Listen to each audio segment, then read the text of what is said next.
24-year-old Ariel Roman lost her job as a hostess at the Town nightclub in downtown Manhattan in late 2022 after she skipped work during a difficult breakup. Several months later, she discovered that a woman was accusing her ex, a Teale promoter, of assault. Roman would later tell the New York Post that it compelled her to also open up about the abuse she claimed she suffered at the hands of her ex. What happened next depends on who you ask, but either way, it consisted of a lot of back and forth drama between Roman, her ex, and the nightclub's other employees. According to Roman's version of events, she received death threats and was beaten up by her ex and his friends. Her former partner seemed to see the situation differently, and in June of 2023, he pressed criminal charges against Roman, claiming that she had called him and threatened to set him on fire. Roman told the Post that she's being targeted for airing the nightclub's dirty laundry and speaking the truth about her ex, but insists that she's just one of several women who have been assaulted by him. She seems convinced that she'll continue to be arrested based on her enemy's allegations, and she may not be wrong. Her latest arrest came in July of 2024 when the nightclub accused her of throwing feces into its koi pond while in disguise. She was charged with burglary and criminal mischief for allegedly entering the club despite being banned from the property, and is also being sued for causing over $3,100 worth of damages. Roman pleaded not guilty to the charges and continues to maintain her innocence despite the mounting allegations against her. Number 26. Farrah Franklin. A largely forgotten R&B singer briefly emerged back into the spotlight in June of 2016 when she was arrested for an intoxicated early morning display in DeKalb County, Georgia. Then 35-year-old Farrah Franklin, formerly of Destiny's Child, caught the attention of police when she was seen arguing with a man outside a gym at 3 in the morning. Officers noted in an arrest report that Franklin's eyes were bloodshot and her speech was slurred, and when they asked her how much alcohol she had to drink, she reportedly said, "Not enough." The former girl band member was booked into custody for public intoxication and possession of marijuana with bail set at $250. She had previously been arrested for disorderly conduct in 2011 and 2014. While the outcomes of these cases are unclear, the charges are relatively minor, so it's probably safe to assume that Franklin squared her legal matters away and moved on with her life. Number 25. Stone Foltz. 20-year-old Stone Foltz entered his sophomore year at Bowling Green University with plans to join the Pi Kappa Alpha fraternity. In April of 2021, he and other pledges dressed up in suits and gathered at the group's off-campus frat house for their initiation. They were blindfolded, led into the basement and pushed around and yelled at by their superiors while loud music blared. After removing their blindfolds, the pledges were introduced to their assigned mentors, who were tasked with guiding them into the fraternity lifestyle. Each of the young men were given a bottle of liquor and pressured to drink it without explicitly being told that they had to indulge. Foltz downed his bottle in just 18 minutes, and it wasn't long before he was stumbling around and vomiting. Two higher-ranking frat brothers drove him back to his apartment, where they monitored him for a little while and then left. The young man's roommate found him unconscious but breathing later that night and called Foltz's girlfriend over to the apartment. They looked after him but realized his condition was worse than they had thought when he stopped breathing and turned blue. His girlfriend called 911 while the roommate performed CPR. But even paramedics and doctors were unable to save Foltz, who passed away 3 days later. After losing their son, parents Shari and Corey Foltz made it their mission to eradicate hazing on college campuses. They sued the university for the uncharacteristically low amount of $50,000 because it wasn't about the money, and were awarded a $3 million settlement. It was the biggest payout in a hazing case in Ohio history, but more importantly, the university agreed to partner with the Foltzes in their fight against hazing. Criminal charges were brought against 8 frat members, including Foltz's mentor, Jacob Crin, who directly oversaw his drinking activity on the night of his death. The suspects were charged with involuntary manslaughter, tampering with evidence, hazing, failure to comply with underage alcohol laws and other offenses. All 8 defendants were convicted of various charges and received sentences of up to 42 days in jail and 3 years of probation or less. Number 24. Duane Johnson. While responding to a home in rural Searles, Minnesota, in January of 2019, a Brown County Sheriff's deputy discovered red spray-painted writing on the screen door. It said something about God, death, and the party, but was barely readable. A naked man, later identified as 58-year-old Duane Arden Johnson, answered the door and yelled that his wife was dead upstairs. He claimed that 69-year-old Deborah Lynn Johnson had begged him to get her out of the nursing home where she was living so she could spend her final days at home. It's not an entirely unusual request, but the situation suddenly got very weird when Duane said that the couple had used methamphetamine and rocked out to heavy metal during a death party in Deborah's honor. He also said that he had held Deborah while she convulsed violently, explaining that he couldn't stand to see her flop around anymore. Deputies found Deborah's body wrapped in a gray bedsheet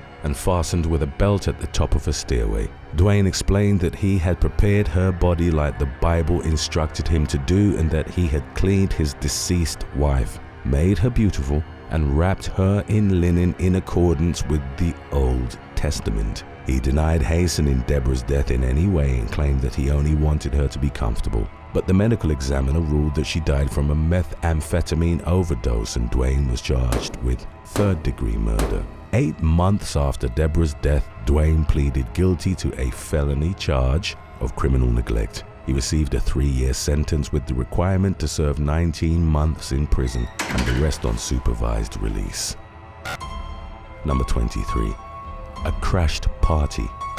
Literally, during her sophomore year at the University of North Texas in 2017, Carly Carroll became increasingly frustrated with the constant parties in the apartment above her second-story unit. In addition to being annoyed by the noise, she noticed that her ceiling seemed extremely unstable under the weight of partygoers. It bounced up and down as if it were about to collapse, leaving her fearful that it was perhaps only a matter of time before that actually happened. Carroll complained to the police about the party several times, but they failed to stop the wild bashes from happening after a major football victory against the University of Texas one night. The upstairs neighbors threw their biggest party yet, with as many as 100 people cramming into the third-story apartment like sardines and spilling out onto the balcony. The gathering got even crazier when a local DJ, Deo Oyenuga, arrived and began blaring music. Oyenuga would later tell CBS that he could feel the floor sinking while he carried his equipment inside, but he continued on with his plans to entertain. The party's host, Abiola Busari, also noticed that the floor was shaking under the weight of the crowd and that the situation had gotten dangerous. While Busari tried unsuccessfully to clear out the apartment, Carroll and her roommates did exactly that. They left and went to the police station to file yet another complaint, and were in the process of doing so when they learned that the floor had collapsed. Furniture, liquor bottles, broken structural beams, and around a half-dozen party guests spilled into the apartment below, instantaneously rendering Carroll and her roommates homeless and destroying much of their belongings. People scrambled to leave the apartment as the hole in the floor grew, leaving some individuals perilously trapped on narrow remaining stretches of floor and clinging to the wall for dear life. Several other people were stuck between floors, where they remained trapped until firefighters came to the rescue. Thankfully, nobody appeared to be seriously injured. 50 of the building's residents were displaced, and one can only hope that Carroll and her friends found a more peaceful place to live. Number 22. Bea Castro. While pursuing her degree at California State University's Fullerton campus in 2019, 19-year-old Bea Castro showed an interest in joining the Chi Sigma Phi sorority. During a meet and greet process called rushing, She was ordered to drink copious amounts of alcohol on numerous occasions, leading up to her official initiation in March of 2019. Much like the previous hazing rituals she had undergone, Castro's initiation involved drinking excessively at the command of higher-ranking sorority members. This took place in several places, both on and off campus over a several-hour period, including in a hotel and a private residence. Castro became extremely sick throughout the night, but the sorority continued pressuring her to drink even after she started vomiting. As the young woman continued to throw up, her peers propped her up for photos and dropped her on her head, treating the situation in a humorous light. They eventually left her lying on her back alone in a bedroom as she struggled to breathe. The next morning, they realized Castro wasn't breathing and drove her to the emergency room where she was pronounced dead. A toxicology test revealed a blood alcohol content 4 times the legal limit, which meant that it was likely much higher hours earlier before Castro stopped drinking. Chi Sigma Phi was dissolved in the wake of Castro's death, and her family sued the school and the sorority for negligence and wrongful death. The tragedy also brought renewed calls for stricter anti-hazing laws in California, and there's currently a proposed bill that would expand civil liability in hazing deaths to colleges, forcing educational institutions to take more responsibility than they have been held to in the past. Number 21. Higinio Salgado. At the end of a long workday one evening in April of 2023, 31-year-old Higinio Salgado and his boss, architect Graham Downs, hosted an impromptu happy hour with several other employees at their office in San Diego.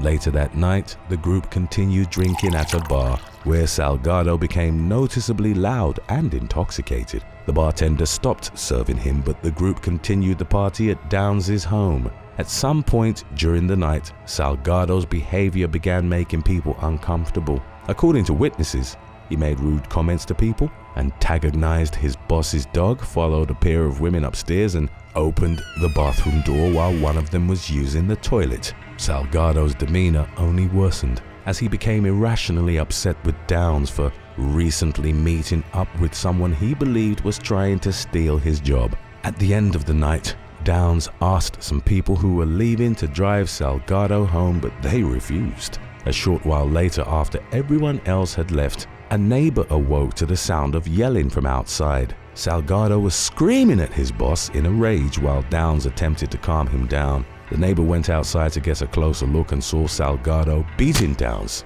who was lying motionless on the pavement. The witness got close enough to hear a gurgling sound coming from the victim's mouth, and Downs passed away in the hospital 2 days later.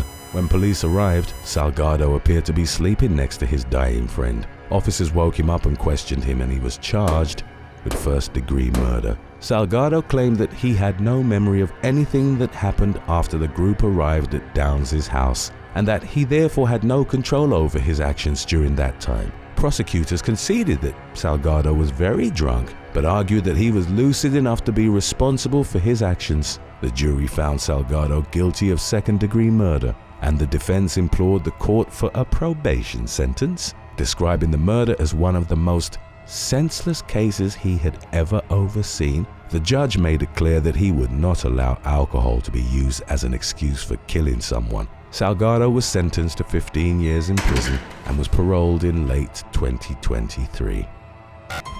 Number 20. Rebecca Lavin-Burgher. As her graduation from Eckerd College in St. Petersburg, Florida approached in May of 2018, 22-year-old Rebecca Lavin-Burgher attempted to participate in a decades-old tradition of watching the sunrise from the roof of the school's performing arts theater. After attending several parties the night before graduation, she went to the building with her sister and some friends at around 4 in the morning and began climbing a ladder toward the roof. She was almost to the top of the ladder when she lost her grip and fell 40 feet, landing on the hard pavement below. Lavin-Burgher was rushed to the emergency room, clinging to life, and died several days later after spending both her graduation day and her birthday in the hospital. These events, which were meant to mark the beginning of a long, successful future, ended up being the last milestones of the young woman's life. Following Lavin-Burgher's death, her family sued Eckerd College for allowing the rooftop sunrise tradition to go on, despite being aware of its dangers. The lawsuit accused the school of promoting a culture of drugs and drinking and knowingly allowing students to climb onto the roof after indulging in these vices. Furthermore, the family's attorney argued that the college should have locked the doors to the theater rather than giving students unfettered access. A college spokesperson said that there were many errors of fact detailed in the lawsuit, but that the school would respond in due time during the upcoming proceedings. In 2020, the parties reached an agreement to settle the case out of court. The lawsuit was dismissed and the terms of the agreement were never shared with the public. Number 19. Ricky Davies. In May of 2022, an unlicensed driver from the Welsh town of Caerphilly was accused of killing a close friend in a drug-fueled car crash. 30-year-old Ricky Davies filmed Snapchat footage of himself smoking cannabis behind the wheel after getting drunk at a nightclub with 18-year-old David Hughes and some other friends. They drove to a house party where Davies used cocaine and continued drinking. In one of the Snapchat videos, a passenger could be heard telling Davies to slow down, while another made a joke about how they weren't going to make it home that night because he didn't have a driver's license. Davies was taking the back roads where he collided with another vehicle during the early morning hours. Hughes died at the scene from a catastrophic head injury, and Davies was charged with a slew of crimes relating to the young man's death. In addition to being under the influence of multiple substances, investigators discovered that Davies's car wouldn't have passed a roadworthiness inspection. In early 2023, Davies admitted to dangerous driving, causing death by dangerous driving, causing serious injury by dangerous driving, driving under the influence of alcohol, and driving without insurance or a license. He was sentenced to 8 years in prison and was banned from driving for 12 years. Number 18. Mitchell Heward. What began as a seemingly harmless drinking session with friends took a tragic turn for a young New Zealand man named Mitchell Heward in February 2016 when he overestimated his limits and died from alcohol poisoning. The group brought a large supply to Lake Kanieri on the country's southern island where everyone drank heavily. Heward, who was an inexperienced drinker, funneled beers, played drinking games, and ultimately blacked out from a combination of beer, vodka, and Midori melon liqueur. His friends initially thought he had simply passed out drunk, like any other partygoer who consumes a little too much alcohol, but they eventually realized that something serious was wrong. By the time they tried to revive Heward, he had nearly choked to death on his own vomit. He died while en route to the hospital, and at least 3 other group members also suffered from drinking-related medical emergencies. An autopsy found that Heward's blood alcohol content was nearly 7 times the country's legal limit for driving. Speaking with the media outlet Stuff, a police spokesperson described the tragedy as binge drinking at its worst, and a lot of young people not drinking socially but drinking stupidly. A coroner's inquest blamed peer pressure, noting that Heward's friends had badgered him to drink excessively. The report cited the young man's death as a sad illustration of New Zealand's prevalent drinking culture and emphasized the importance of educating young people on the dangers of alcohol. Heward's mother, Jan, said she harbored no resentment toward the people who supplied her son with the booze that killed him, but the authorities were less forgiving and charged 2 suspects with supplying alcohol to an underage person. Jan Heward supported the accused in court, and there were no convictions in the case. Number 17. Samuel Parsons-Salas. Maria Vera was out celebrating her 25th birthday with family and friends at a Chicago nightclub. In December of 2022, when a disagreement broke out between multiple people, someone struck the young woman during the altercation, and 32-year-old Samuel Parsons-Salas was kicked out of the club. Several others followed him outside with plans to continue the heated conversation. Amid the chaos, Maria's 50-year-old father, Ricky Vera, approached Parsons-Salas and demanded to know who had hit his daughter. As the argument intensified, Parsons-Salas's girlfriend stood between the two men in an attempt to de-escalate the situation, but her efforts proved to be in vain as Parsons-Salas retrieved a gun from his vehicle and fatally shot Ricky Vera in the head and chest. He then fired repeatedly at 26-year-old Mario Puzuelos before shooting Maria in the head as she tended to her dying father. As Puzuelos lay dying on the pavement, Parsons-Salas walked back over and shot him 2 more times. He then fired at Maria's cousin, 24-year-old Mercedes Tavares, as she hid behind a van.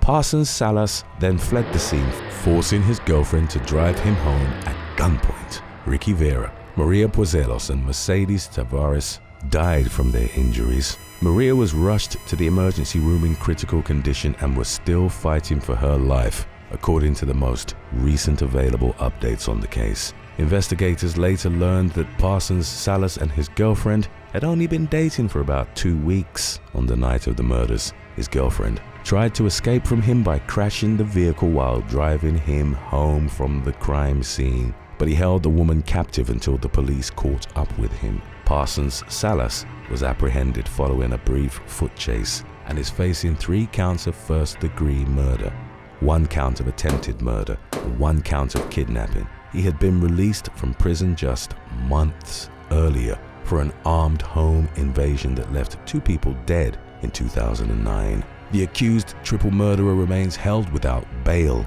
amid the ongoing case. Number 16. Antonio Tsialas.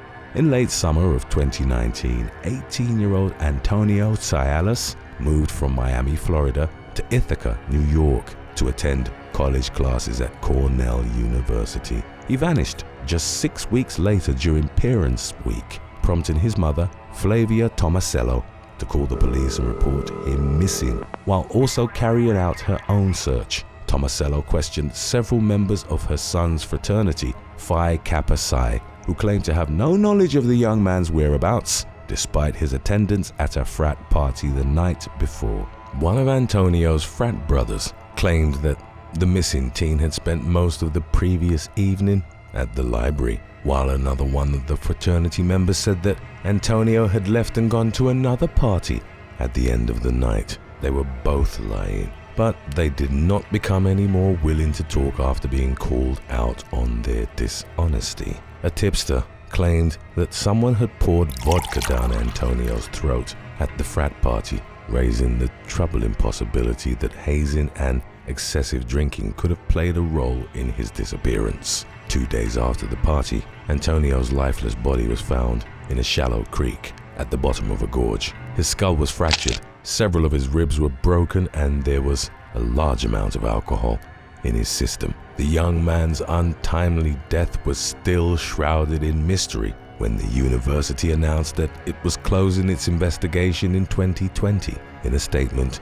the school noted that it had disciplined dozens of students for hazing and the fraternity had been removed from campus. The medical examiner concluded that Antonio had fallen and fatally cracked his head open, but failed to offer an explanation for how or why his body ended up at the bottom of a ravine. Officials said that he probably walked there and fell off the ledge, which seemed unusual to his loved ones, and his cell phone was never found. As many as 100 people may have been present at the frat party on the night of Antonio's death, but nobody has come forward to reveal what happened, although some people have admitted that fraternity pledges were pressured to drink heavily. Several fraternity members lawyered up and have responded to pleas for information with silence ever since. The family settled a civil lawsuit against the school out of court for an undisclosed sum, along with the requirement that the university awards a scholarship in Antonio's name to an incoming freshman every year. They remain hopeful that someone will eventually provide them with some of the answers they're looking for about Antonio's death. Number 15. Foul fraternity prank. In January of 2024, 4 members of the Alpha Gamma Rho fraternities Oklahoma State University chapter were accused of leaving a branded dead Longhorn outside a rival frat house. The giant carcass was found in the farmhouse fraternity's lawn with its stomach cut open and an insulting statement about the group written on its side. According to police, the incident occurred among an ongoing prank war between Alpha Gamma Rho and the farmhouse fraternity. The suspects, Bennett Fady, Luke Ackley, Brody Shelby, and Andrew King, obtained the dead Longhorn from a fellow frat member's relative. Surveillance footage showed 3 of the young men removing the dead cattle from a pickup truck bed at the property, while a 4th suspect drove the vehicle. University officials and members of the farmhouse fraternity both expressed disgust at the discovery. A necropsy found that the Longhorn had died from natural causes about 36 hours before it was found. Fady, Ackley, Shelby, and King were each charged with 1 misdemeanor count of unlawful disposal of a carcass. They initially pleaded not guilty but eventually admitted to the charge and received a 1-year deferred sentence, which means they'll avoid any permanent convictions as long as they stay out of further trouble and fulfill certain requirements set forth by the court, including 200 hours of community service each. Number 14. The murder of David Josiah Lawson. 19-year-old Humboldt State University student David Josiah Lawson was brutally stabbed to death at an off-campus party in Arcata, California, during the early morning hours one day in April of 2017. Police responded to the scene at around 3 a.m. after receiving a call about a large, aggressive crowd. They arrived to find Lawson suffering from stab wounds while his friend attempted to perform CPR. Lawson died from his injuries, and witnesses gave conflicting narratives to police, leaving the case shrouded in mystery and secrecy to this day. Moreover, Lawson's friend, Elijah Chandler, challenged law enforcement's version of events, which claimed that police immediately began life-saving efforts on the unresponsive young man. This was untrue, according to Chandler, who claimed that he was the only person who performed CPR on Lawson until paramedics arrived. Chandler also said he overheard 2 white women wishing death on Lawson, who was African American, and calling him derogatory names. Police stood by their claim that they had done everything in their power to try saving Lawson. They also recovered the murder weapon from the scene but failed to glean any fingerprints from it. Based on their findings, authorities initially charged a 24-year-old white man named Kyle Zollner with Lawson's murder. Zollner admitted that he had gotten into a physical fight with Lawson that night, but he denied stabbing him. The judge dropped the case after concluding that there wasn't enough evidence to move forward, and Zollner remains a free man. Given the number of attendees who were at the party, Lawson's loved ones are positive that there are people who know exactly what happened, but nobody's talking, and the family does not believe that law enforcement is in any sort of hurry to solve the case. They've called on the authorities to step up the investigation, but justice has yet to be served. Number 13. Alyssia Langley and Timothy Stevens. Alcohol consumption is prohibited at Daytona Beach, Florida, but this didn't stop one Georgia couple from passing out drunk in broad daylight with their 2 small children present. While responding to calls from concerned witnesses, Volusia County deputies found 27-year-olds Alyssia Langley and Timothy Stevens snoozing away in the sand while surrounded by open containers of alcohol. By then, the children had wandered off and were nowhere in sight. It took several tries and some yelling, but a deputy eventually managed to wake the pair up. She asked Stevens where the kids were as he slowly emerged from his stupor, and it quickly became clear that he didn't know. He walked toward the water while calling out for the children and said in a seemingly half-coherent state, "They're at the beach." Thankfully, the kids were found unharmed at a nearby hotel pool. They were cared for by the state's Department of Children and Families until their grandfather arrived from out of state to take custody of them. Meanwhile, Stevens and Langley were arrested on suspicion of child neglect, alcohol, and attempt to escape custody. Stevens insisted he only had like 2 beers and made a last-ditch effort to run for it while handcuffed. But he didn't get far before he fell face first. He was taken to the hospital for medical clearance before proceeding to jail. The couple was released from custody the next day and their cases are ongoing. Number 12. Georgia Varley. In October of 2011, a British teenager named Georgia Varley got extremely drunk at a friend's birthday party at a residence in Liverpool. She took the train home that night and pressed her hands against the side of the carriage to steady herself after disembarking at her destination. The guard who was tasked with signaling the train would have been able to see Varley leaning on the vehicle, and she was visibly intoxicated. But he nevertheless gave the signal for the train to leave the station. Varley fell off the platform and onto the tracks below. She died from her injuries, and the guard, 45-year-old Christopher McGee, was charged with manslaughter and failing to ensure the safety of others. He denied being responsible for Varley's death, while the prosecutor acknowledged that McGee may not have meant to kill the young woman, but that he must have acted deliberately since she was in plain view when he gave the go-ahead signal. McGee claimed that Varley had moved away from the train, then leaned on it again after it started moving. He pointed out that he had given the emergency stop signal as soon as Varley fell, prompting the train to stop.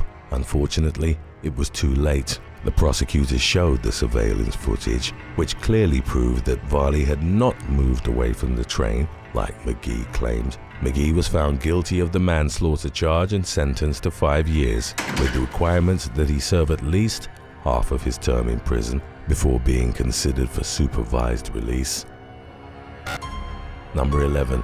Elena Blinovskaya.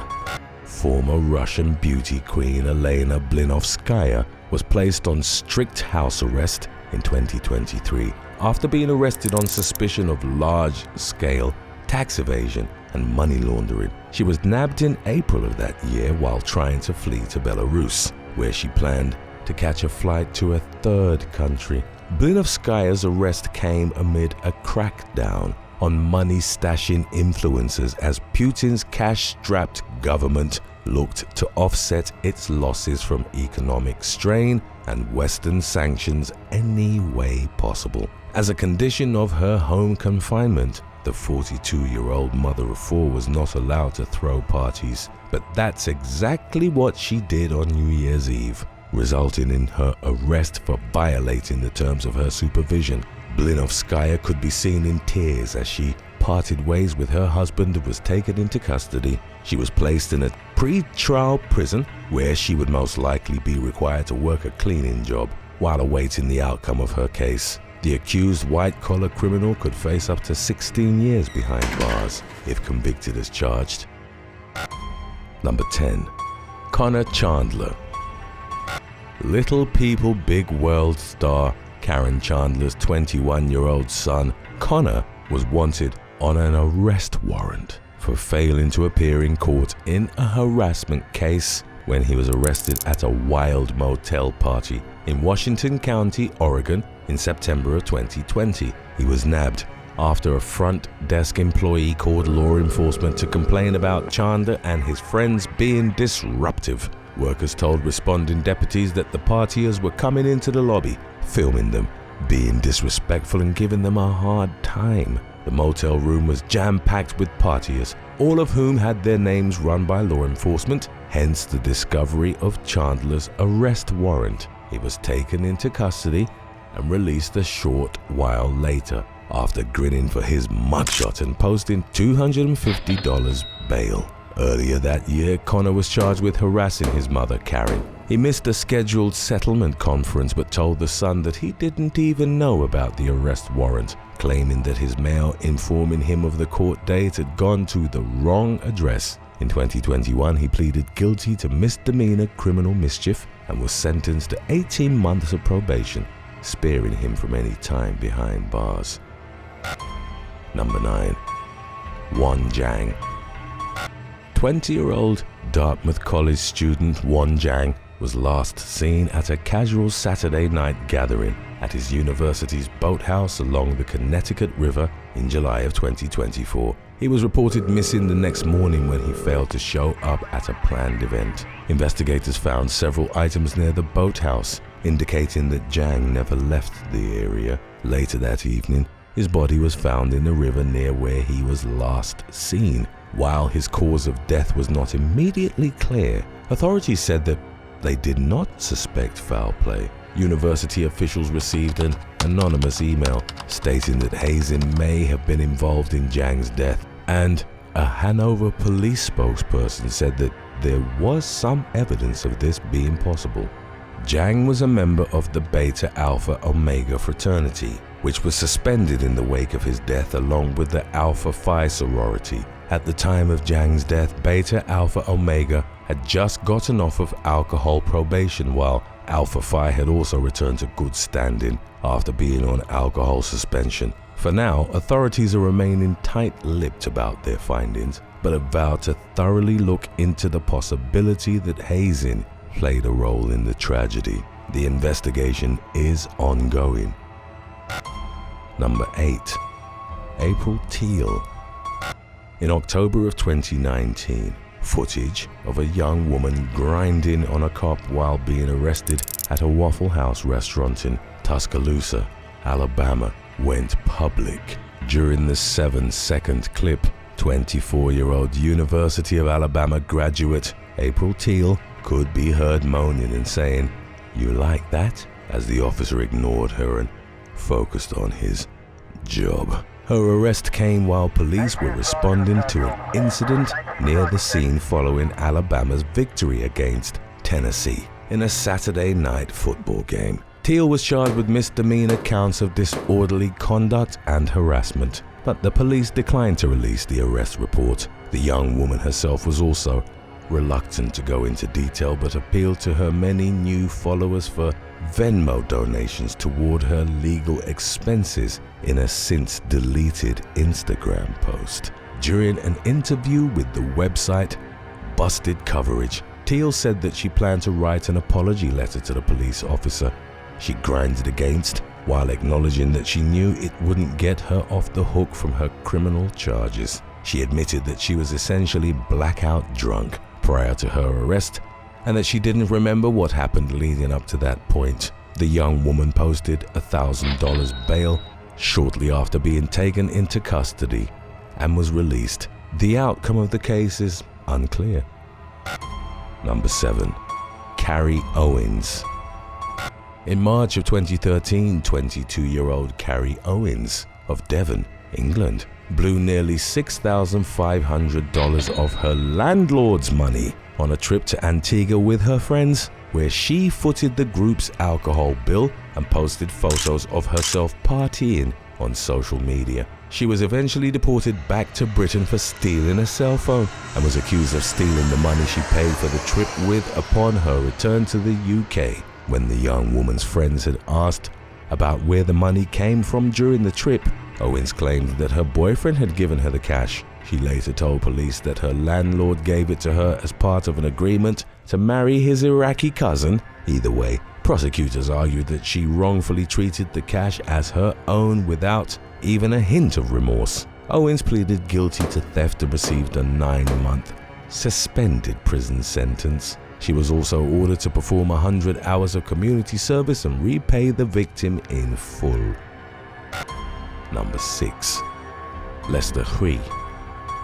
A night of intoxicated decisions in February of 2016 left one British businessman 6 figures in the hole, and he fought tooth and nail to avoid paying the debt. 47-year-old Lester Hui was a regular at London's exclusive Aspinall's Curzon Street Casino, where he routinely spent thousands upon thousands of dollars. As a high roller and a VIP member, he was accustomed to receiving certain perks, including free food and alcohol. On the night in question, Hui attended a special meal for the Chinese New Year. The liquor was flowing, and he gambled away more than $500,000 in just 20 minutes. He had lost another $250,000 by the end of the night, amounting to an eye-watering $750,000.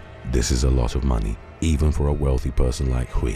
And when a check he wrote to the casino bounced, he simply neglected to pay the debt. After 3 years of Hui refusing to pay up, the casino sued him for the money owed. In court, Hui accused employees of getting him blackout drunk on champagne and firewater, Mao Tai liquor, which contains up to 53% alcohol. He also pointed the finger at one of the casino's top-ranking executives, who he claimed had lured him back to the gambling table after he decided to quit for the night. Furthermore, Hui accused the club of failing to stop him from continuing to gamble after he hit his self-imposed limit of around $38,400, and when he was clearly intoxicated. Casino officials accused Hui of exaggerating the amount he drank and denied plying him with alcohol. They pointed out that he had managed to drive 20 miles home that night, which meant that he was definitely not blackout drunk. The club also emphasized that encouraging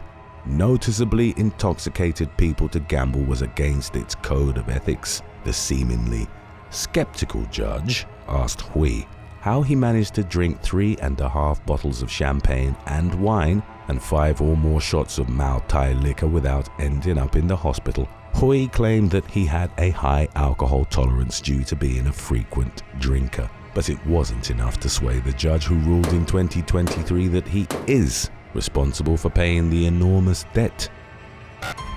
Number 5. Bikini-Clad Brawlers.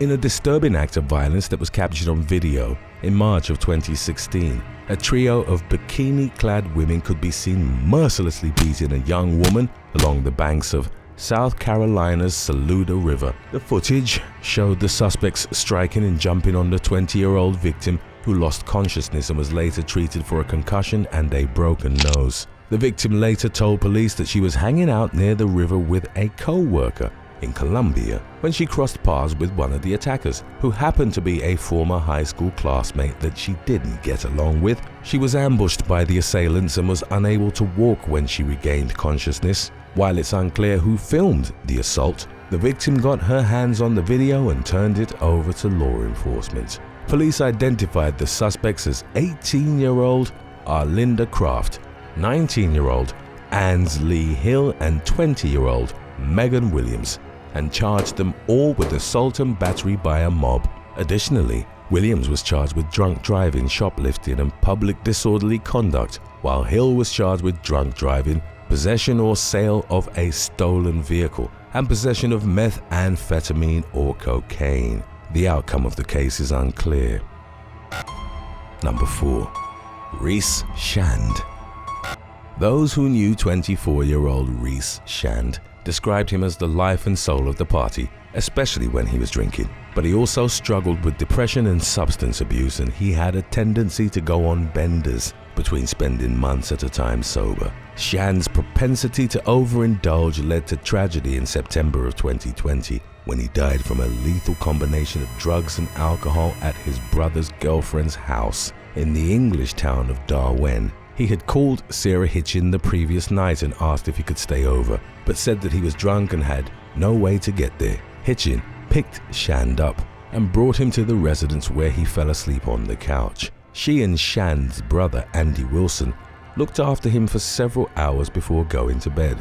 The next morning, Wilson tried to wake Shand up and noticed that he was cold. There was a bottle of vodka and a bag containing morphine and Valium next to his body. Hitchin and Wilson dialed 911 and performed CPR while waiting for help to arrive, but it was too late to save Shand. A toxicology test revealed that he had potentially deadly levels of both drugs in his system and was profoundly intoxicated with alcohol at the time of his death. The combination of substances would have only increased the risk of life-threatening respiratory depression, given his history of unintentionally exceeding his limits. Shand's death was ruled accidental, and his devastated loved ones chose to remember him for his fun-loving nature and memorable qualities rather than the demons that ultimately claimed his life. Number 3. Out of control spring breakers.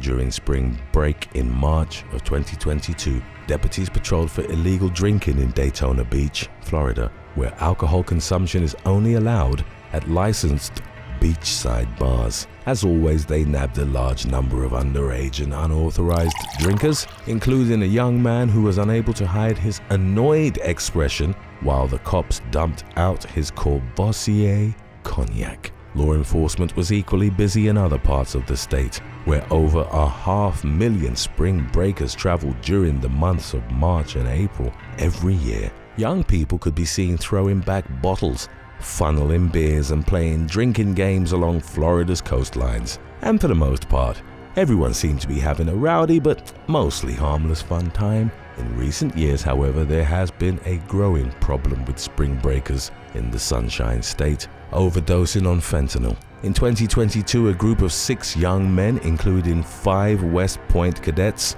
were found unresponsive in Fort Lauderdale with fentanyl-laced cocaine in their systems. 4 of the group members had used the drug and the other 2 got sick from it while performing mouth-to-mouth resuscitation. All 6 of them went into cardiac arrest. Emergency responders administered the opioid overdose reversing drug Narcan, but 2 of the cadets were intubated and remained in critical condition for several days. The incident made national news, serving as a sobering reminder to people in spring break destinations across the country that it only takes a small amount of the wrong drug for the fun and games to take a life-threatening turn. Today's topic was requested by Tamika Davis 6641, Anthony Johnson 24/7, and Kai Meraga 6146. If you have any other topics you'd like to learn about, subscribe and let us know in the comments section below. Number 2.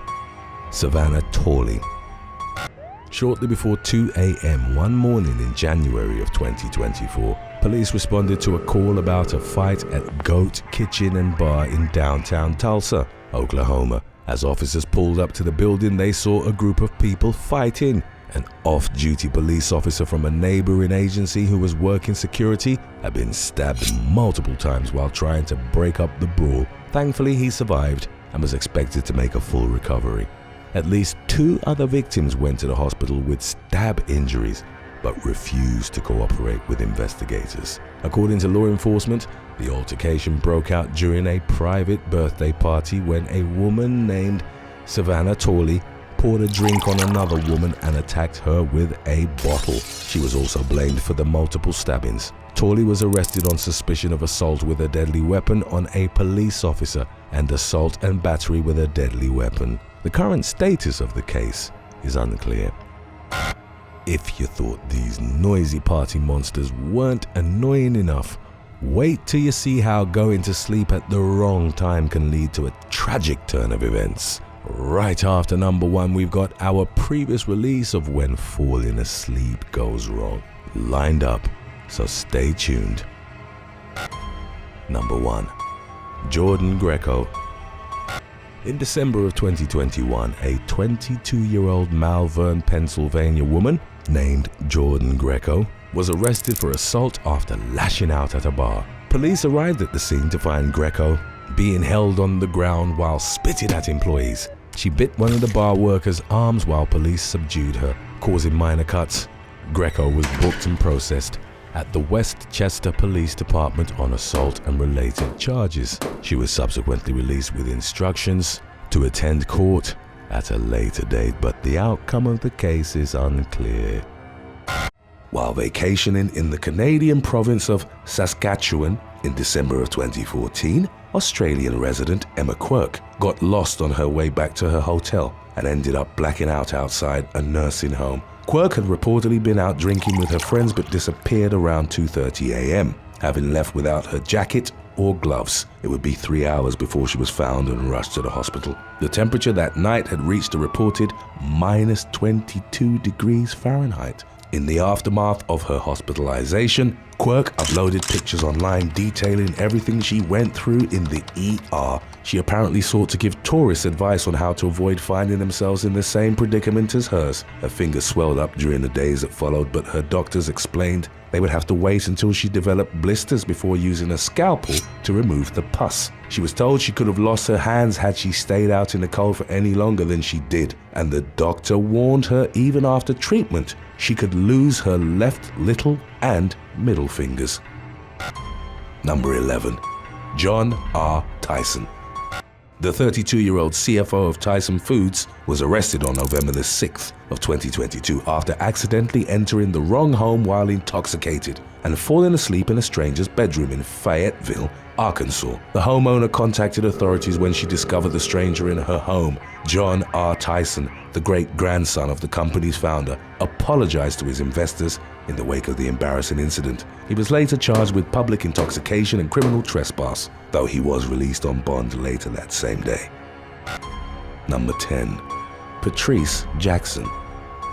On November the 7th of 2021, 43-year-old Patrice Jackson fell asleep behind the wheel of a stolen car after driving it around a garage in Nashville, Tennessee. The car's owner, Leah Stubmo, was alerted to the situation by a friend who kept their car in the same parking lot. Stubmo called the police and rushed to the scene. Much to her and law enforcement's surprise, the car was parked and Jackson was asleep behind the wheel. When officers approached the vehicle and asked the suspect what she was doing, Jackson replied that she was cold. Jackson had reportedly been searching for an unlocked car, but it wasn't disclosed how she managed to drive it without the keys. She'd fallen asleep while driving at low speed and scraped the side of the vehicle against the walls of the garage. Jackson was arrested and charged with theft. Once she was booked, police discovered there was already an outstanding warrant against her. Number 9. Pullman Taco Bell incident.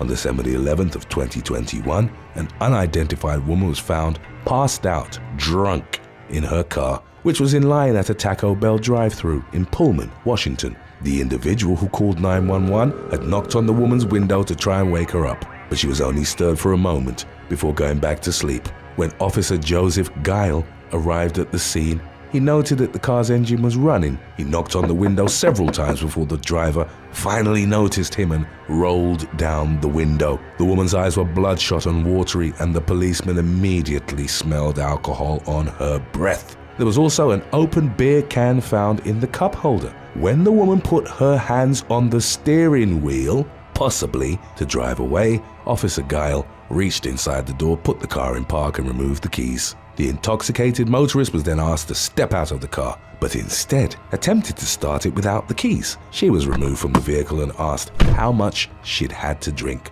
Although she denied having much and agreed to a field sobriety test, she failed it, and her blood alcohol level was later determined to be 0.24. The woman was consequently arrested and charged with a DUI. Number 8. Abel Macedonio Gutierrez.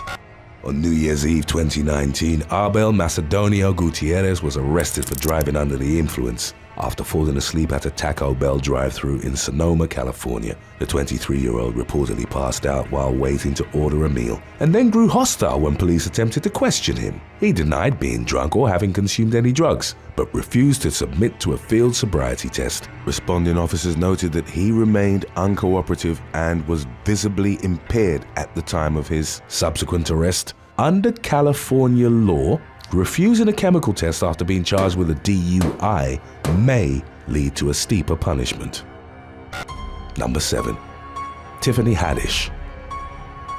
Girls Trip star Tiffany Haddish was arrested in Georgia after falling asleep at the wheel on January the 14th of 2022. The 42-year-old actress and comedian was found inside her vehicle, which was still on the road, after a concerned passerby called 911. When police arrived at the scene, Haddish attempted to pull into her front yard but was subsequently detained without incident. She admitted to using recreational substances earlier that night and was thus charged with DUI and improper stop on a roadway. She was released after posting a $1,666 bond. Number 6. Kimberly Vlamink. Belgian teen Kimberly Vlamink claimed that on June the 17th of 2009, tattoo artist Ruslan Tumanians tattooed 53 more stars on her face than she'd commissioned him to at his parlor in Kortrijk. According to Vlamink, she drifted off mid-session and was awakened by a sharp pain in her nose. She was allegedly shocked to discover Tumanians had tattooed a 56-star pattern, not the 3-star design she'd originally requested. When asked how such a misunderstanding could occur, Vlamink said a language barrier had been to blame. She'd given the artist his instructions in English and French, while Tumanians spoke Flemish, a Dutch dialect. Vlamink and her family filed a lawsuit against the artist, demanding he pay $10,000 for laser removal surgery. However, Tumanians denied the allegations, stating his client had checked the progress on the mirror several times and had been happy with the results. Vlamink broke down during an interview and admitted to panicking when her father saw her tattoo, which prompted her to invent the lie to avoid possible repercussions. Even though he wasn't legally obligated to reimburse Vlamink, Tumanians agreed to pay for half the laser removal treatment, saying, "It is not my wish to have an unsatisfied client." He later recanted the offer. After completing 9 sessions over the span of 3 days, which had a total cost of $13,600, Vlamink had her tattoo fully removed. Number 5. Connor Stevenson. 21-year-old Connor Stevenson, a resident of Accrington, Lancashire, England, drunkenly staggered into the wrong house and punched the elderly woman who lived there when she tried to get him to leave. Stevenson, who'd reportedly been drinking heavily at a work Christmas party, entered the neighbor's home through an unlocked door and made his way upstairs before falling asleep on one of the beds. He was woken up by 22-year-old Danielle Porter, who was visiting her grandmother, Jacqueline, along with a family friend. In a drunken stupor, Stevenson punched Porter in the face and fled before police arrived. He was arrested and eventually pleaded guilty to assault, for which he received a suspended 12-month sentence and was ordered to pay $500 in compensation to the victim. Number 4. Carl Shepherd, Liverpool. 28-year-old Carl Shepherd, Liverpool, met a tragic end after falling asleep on a balcony and plunging to his death during a trip to Ibiza in the summer of 2017. Liverpool had spent the night partying with his friends at a popular club before returning to his hotel room. He'd reportedly been drinking heavily and consuming illicit substances throughout the evening, which led to him falling asleep against the railing of his room's outdoor balcony. After losing consciousness, the man fell 3 stories to the ground below. First responders fought to save him for 45 minutes, but his injuries were too severe and he died before reaching the hospital. His death was officially declared an accident. Number 3. Ainsley Brantley. Georgia woman Ainsley Brantley was charged with second-degree murder and cruelty to children following the death of her young child on July the 9th of 2021. Brantley was allegedly under the influence of illicit substances when she got into the bathtub holding her child and passed out. A witness who'd left the Alamo home to go shopping knocked on the bathroom door when they realized Brantley had been in the bath for some time. According to the eyewitness's testimony, the young mother began screaming after she was stirred awake and noticed her child had become unresponsive. Authorities were called to the scene while someone in the residence, whose identity wasn't disclosed, attempted to resuscitate the victim. First responders rushed the child to the hospital, but the infant was pronounced dead upon arrival. Number 2. Benjamin Elliott. On September the 29th of 2021, Texas high school student Benjamin Elliott was arrested for stabbing his twin sister while allegedly sleepwalking. According to Elliott, he'd fallen asleep as per his usual routine and wasn't cognizant of his violent actions. He entered his sister Megan's bedroom at around 3 o'clock in the morning, then used a knife to stab her multiple times in the neck. Elliott later claimed that when he woke up and realized what he'd done, he immediately turned on the lights and began applying pressure to Megan's wounds using a pillow. Elliott called 911 and received instructions on how to perform CPR. He was still attempting to revive his sibling when police arrived. Despite the teen's best efforts, Megan was pronounced dead at the scene. It was determined that Elliott was not under the influence of alcohol or drugs at the time of the stabbing. Robert Dawson, a neighbor who was interviewed by detectives, indicated the siblings got along well prior to the tragic incident. Number 1. Randy Herman. 24-year-old Randy Herman claimed to have been sleepwalking when he murdered his 21-year-old flatmate at their home in West Palm Beach, Florida on March the 25th of 2017. The man's roommate, Brooke Preston, had reportedly decided to move back to her hometown in Pennsylvania so she could be close to her boyfriend. Though she'd originally planned on staying at the Florida residence the night before the murder, Preston decided to leave as Herman was acting strangely and drinking heavily. However, the following morning she returned to pick up a few items she'd left behind. At 9 a.m., Herman called 911 from a park a mile away from the house and told police Preston was dead. When police arrived at the scene, they found the victim's body. She'd reportedly been stabbed 20 times. A second group of officers drove to the park to arrest Herman, who was covered in blood, when police found him with cuts and scratch marks on his chest. According to Herman, he'd seen Preston earlier that morning and hugged her goodbye before going back to sleep. When he woke up, he realized what had happened and fled the house in a panic. He theorized that he must have committed the crime while sleepwalking. During his trial, Herman pleaded not guilty by reason of insanity, but was ultimately convicted of murder and sentenced to life in prison without the possibility of parole. Thanks for watching. If you could pick one celebrity to go on an absolute binger with, who would you pick and why? Let us know in the comments section below.